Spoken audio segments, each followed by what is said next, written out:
A happy, holy, and blessed Easter to all of you. Jesus Christ has been raised from the dead, and we are the inheritors of his victory over the power of sin and death. I'm standing with one of my favorite depictions of that Easter morning, and it's an image of St. John and St. Peter running towards the tomb of Christ. And the emotion captured on their faces is remarkable.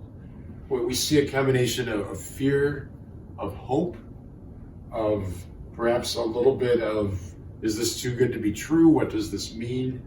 All they know is that the tomb is empty and they're moving towards it. Ponder with me the first Easter. There were no public celebrations. There were no joyous alleluias.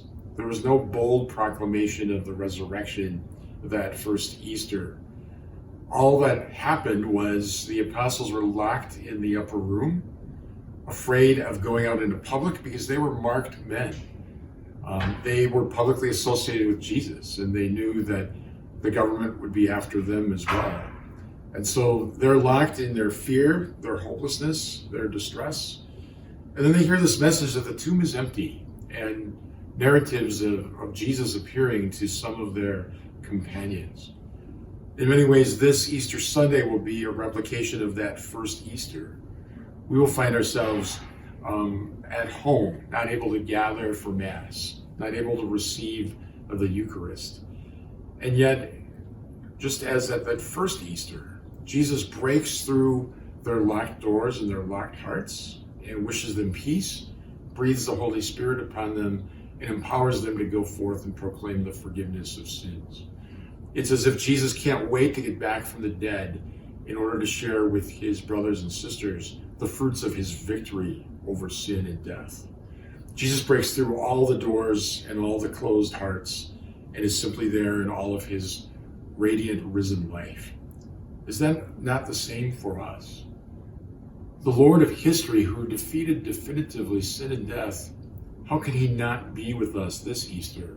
Even though we cannot be with him at church, he comes to us in the power of the Holy Spirit and breathes the fragrance of his love and mercy upon us. Please know of my prayers for you, my love for you, my joy for you, that together we are the inheritors of this great promise of salvation and of mercy given to us in the astonishing news that Jesus has been raised from the dead, that the tomb has no hold on him, that death and evil and Satan do not have the final word, but that the Lord is risen and has become the Lord of life, and we have become heirs of the kingdom of heaven.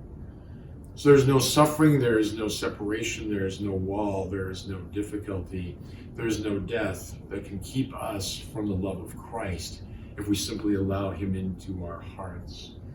Today and in this holy season, may each of you know the joy of the risen Christ and the power of the Holy Spirit operating in your lives, loving you, leading you, blessing you.